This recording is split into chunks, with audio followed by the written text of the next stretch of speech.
Well, I'm very pleased to say that I like Goodbye Christopher Robin an enormous amount. When I was watching it, I was thinking this could have been called Saving Mr. Milne. I mean, it has that same thing about the mixture of fact and fantasy that Saving Mr. Banks had.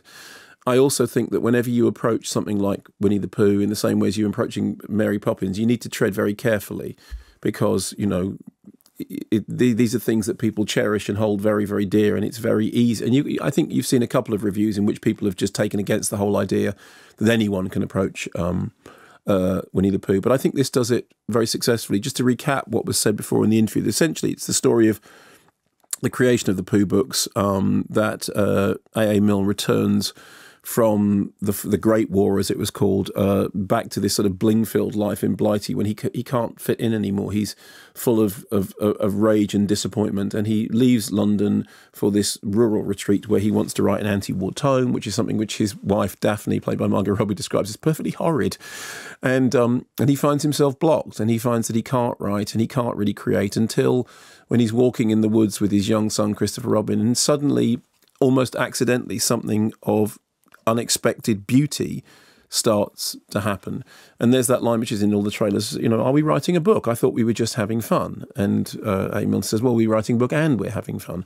Of course, what the theme of the film is about is the fact that the success brings with it a price, and that very quickly you find that this moment, this kind of glade-like moment of happiness that exists between the two wars and exists amidst a lot of estrangement between parent and child, there's this moment in which the 100 Acre Wood sort of comes to life. And in fact, the film brings it to life because the film does that thing about slipping between illustration, you know, illustrative animation and very Spielbergian light. And it kind of, you know, it looks like it's drifting into the realm of fantasy, but that's a moment. And then, of course, what happens is that fame comes calling.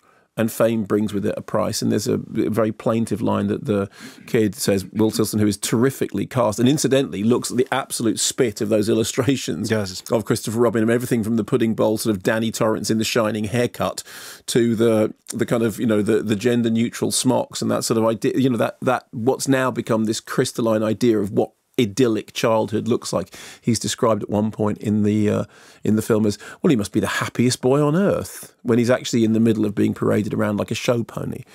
And so I think what the film manages to do, and I think this is something of a feat, and I think people take it for granted that you can do this, is to tread a very thin line between light and dark, between magic and reality, and I think it does it rather well. You do get the sense of horror of the wars. You get the sense of desperation of somebody having come through the war to end all wars, living with the assumption that it may not be the war to end all wars. As Milne says at one point, people don't change, it'll all happen again. And I mean, it is extraordinary to remember that there were people who lived through both wars. I mean, the Great War and then the absolutely unimaginable Second World War.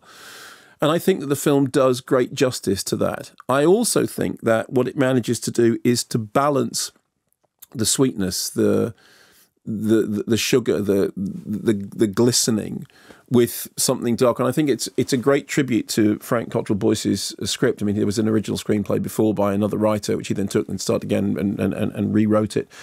And I think it's a great tribute to his script that the film does manage to balance those elements. I mean, there are things in it that are very, very sort of sugary and saccharine, but I have no problem with that at all, in the same way that I don't when those things happen in Saving Mr. Banks, because I think the film earns it. And certainly Carter Burwell's score sprinkles the harp and the piano and the strings, you know, in a way that you can literally feel Carter Burwell reaching out from the screen and going, your heartstrings there? I'll just grab on them if that's all right, so I'll just do that. And yet it gets away with it. And it gets away with it, I think, for a number of reasons. One of them is the performance. I mean, I think Donald Gleeson does a really good job with a character who is essentially buttoned up, who does not wear his heart on his sleeve, is very, very internalized and is very brittle. And you do get to see that kind of the anguish that he has, what we now call post-traumatic stress, what was then called shell shock. I think Margot Robbie has a much more difficult role, because I think in many ways she kind of draws the short straw. She was saying that people have said to her, you know, how does it feel about playing an unsympathetic character? And she says, well, I really like Daphne. And in fact, in order to play any character, I think you have to find things in them that you like. But I think the film does give her a fairly unmodulated series of opportunistic moments in which she is, you know, she doesn't come out of it well, and it is a very unsympathetic role. But then it contrasts with the role of Nu, the nanny, played by Kelly MacDonald, who Knew the nanny. Who it's just like, we would like somebody who is fantastically charming and everyone can believe in them. They're going to lead us by the hand through this. Is Kelly MacDonald available? Because she does it so brilliantly. I mean, first, Kelly MacDonald has a smile like nobody else in cinema. You know, that thing about, you know, like people talk about radiant smiles, but she also has that kind of, that toughness, that sense of being able to project, you know, sorrow or regret. And it's a very difficult role because as she keeps saying, he's not my child. And yet the relationship, I mean, anybody who's familiar with the poems, sort of imagine this anyway.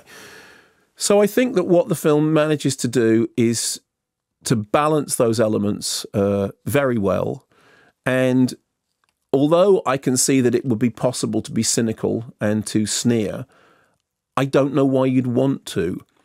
I succumbed to tears, and I have no shame in saying no. But did you not? You know the answer to this. That you did, because you don't cry at anything. No, not well, not the movies. Unless your football team gets savagely beaten. Yeah, that's not the movies.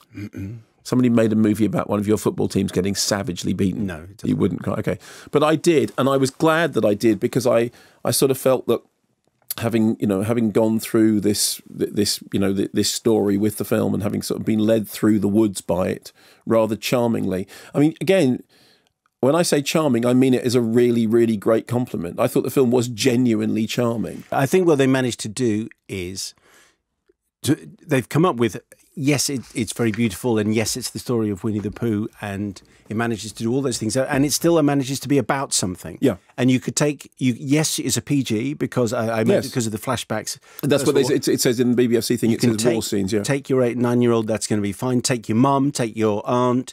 Take me. And everybody's going to come away, well, not everybody, but most people will come away thinking, that's really good. Yeah. I really like that.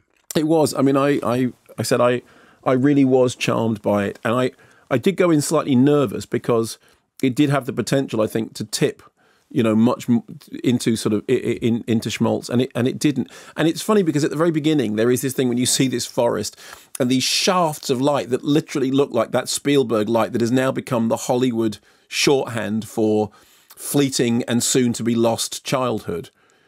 And yet the film gets away with it, and it gets away with it because I think, as you're right, you're saying it is about something. Also, incidentally, it gets away with it because the Winnie the Pooh books are really good. Yeah, so when you go back to the source material, it's still funny and wise and moving. And I remember when you read out the final chapter, the final moments of the last Winnie the Pooh story, in which, you know, Christopher Robin takes Winnie the Pooh off into the corner and says, you know, that I may not come back at some point. And you read it out and you were in tears on the radio because it was so profoundly moving. And I think if somebody who loves Winnie the Pooh as much as that can see a film like Goodbye Christopher Robin and think that it does the subject matter justice, and I think that's high praise. And I think you do, don't you? I do think it's high praise. But do you think it does it justice? Oh, yeah. Yeah, that's what I meant. No. Sorry. There were so many subclauses in that sentence that even I lost my way. I appreciate a subclause every now and again. Do you?